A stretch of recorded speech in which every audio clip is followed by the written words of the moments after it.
Good morning, everybody.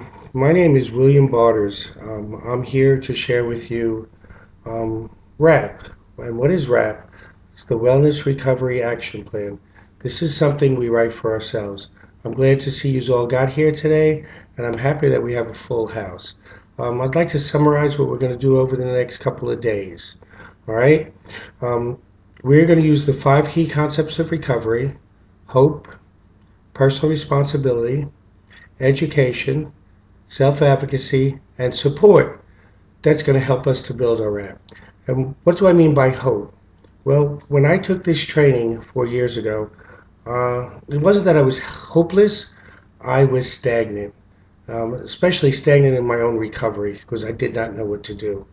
Well, the trainer who was up there talking, she had asked me to just hang out till 12, and if she didn't reach me by then, it was all right to leave. Well, this trainer was amazing. And she was telling bits and pieces of her own story. And somewhere inside, I got this amazing feeling, like a knot in my stomach, but euphoric at the same time. And that's what hope is. And I realized right then and there that I needed to stay and finish this training. Personal responsibility. Most of my life I was very responsible for other people and other things, for work, for children, for my wife, for my parents. I was very responsible. I did everything I needed to do. The one thing I didn't do was take care of myself. And when that fateful day came that I was finally diagnosed, um, I didn't know what to do, and everything fell apart. Um, there was very much alcoholism involved, and because I did not know how to deal with what was going on with me. Then there's education, and that's the part I'm talking about. Educating ourselves on ourselves.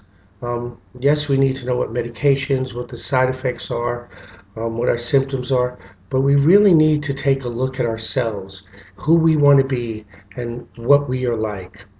All right? Then there's self advocacy, learning to talk up for ourselves, learning to say, you know what? This medication's not working for me. You know what? I really don't like to be spoken to in that tone of voice. You know what? This is what I like to hear when you're talking to me. So learning how to self-advocate and talk about what is going on with us.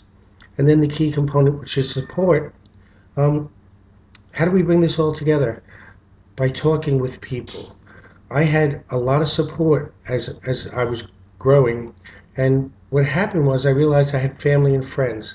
I never had that person that I could sit down and talk to and explain, this is what's going on with me, this is the way I feel.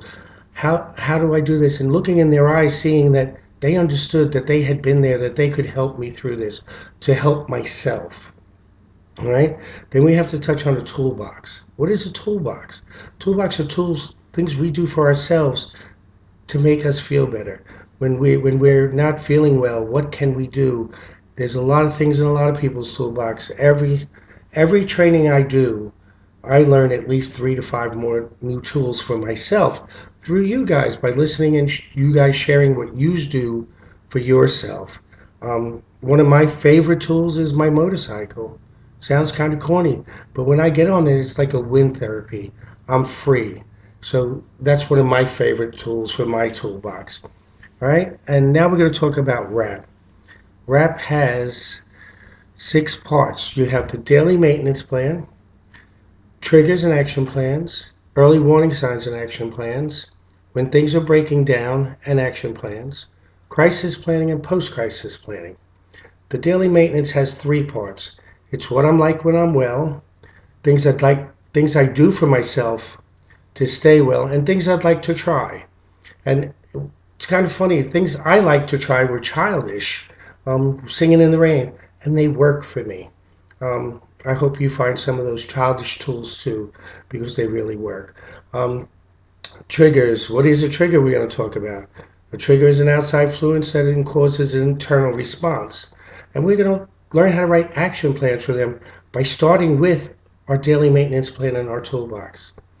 Early warning signs. An early warning sign is a subtle indicator that, you know what, I'm past my triggers. What's going on? A subtle indicator like, hey, I'm really not doing what I need to do for myself. not eating properly every day. So that's a subtle indicator because I know part of my health is about my recovery is to making sure I have 3 meals a day. Then we got when things are breaking down. What do we mean by that? Well, we had the subtle indicator I'm not eating. Now I'm not leaving my house. Things are getting worse. I'm not leaving my house. I'm not returning phone calls. And we have some action plans for those that we can build. All right? And then we can move on to crisis planning. Everybody goes, why do I want to plan for a crisis? Because we never know when one's going to happen. And a crisis plan has 9 parts. It's what I'm like when I'm well, indicators, supporters, medication, treatment alternatives, home community respite, treatment facilities, help from others, and when the plan is inactivated. Okay, what do we mean by what I'm like when I'm well? We already did that. Well, that's where we want to get back to. So in our crisis plan, that's where we want to get back to. The indicators are, hey, I'm not leaving the house. I'm not returning phone calls. I'm not taking my medications. I haven't showered. Do you see a problem there? That's where we want to make sure that we share this plan with somebody so they can see it too. Supporters, once again, we're talking about closing ranks, having those supporters that we shared this crisis plan with, that knows what we want. It's our decisions. They'll follow what we want until they can't. And that's like if I needed to change my medication or my medications don't work anymore, which is number 4. What if that's just the problem? If I wanted treatment alternatives at home or therapy, or I don't like this treatment. Cognitive therapy works for me. Music therapy doesn't. Writing down the treatments that we will try, that we're willing to try, and the ones we don't want at all can go into our crisis plan, so those treatments are not used on us because we know those treatments don't work well. It's now, what if I want to stay home or at a respite center and not go right into a treatment facility?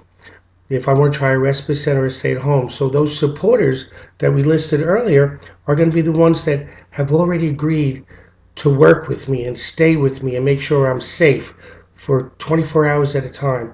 I have 4 or 5 per day to help me get through each day for about 3 or 4 days. And if that doesn't work, then they can do what they need to do for me by sending me to a treatment facility. All right?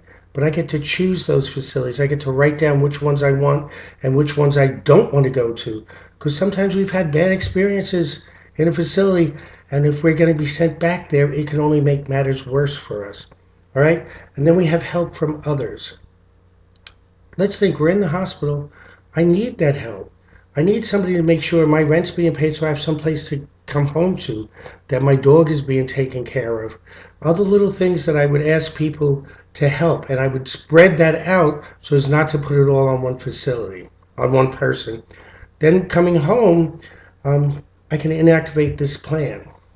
I can say, okay, I'm home. This is all right, I'm home.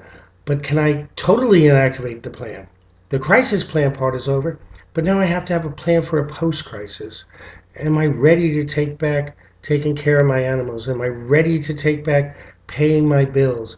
I have to put a plan into effect. Then I really need to sit back and look at crisis as a way of learning. It doesn't have to be totally negative. I could change that negative part into a positive by learning something, reviewing my RAP, reviewing what I could add to my daily maintenance plan, what my trigger might have been for it, what the early warning signs were that I might not have noticed, how things were breaking down, how I could have put them back together then, so I could have not had gone to this hospital.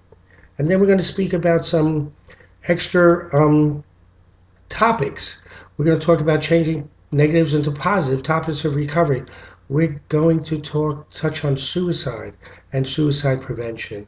So I hope over the next couple of days that you all get what I got out of RAP, which I got my life back. In fact, I got a better life because I know me better and I can know how to take care of me. And I've shared that with other people, and it's been a wonderful experience. And I hope you people receive that same experience from us. I want to thank you for coming.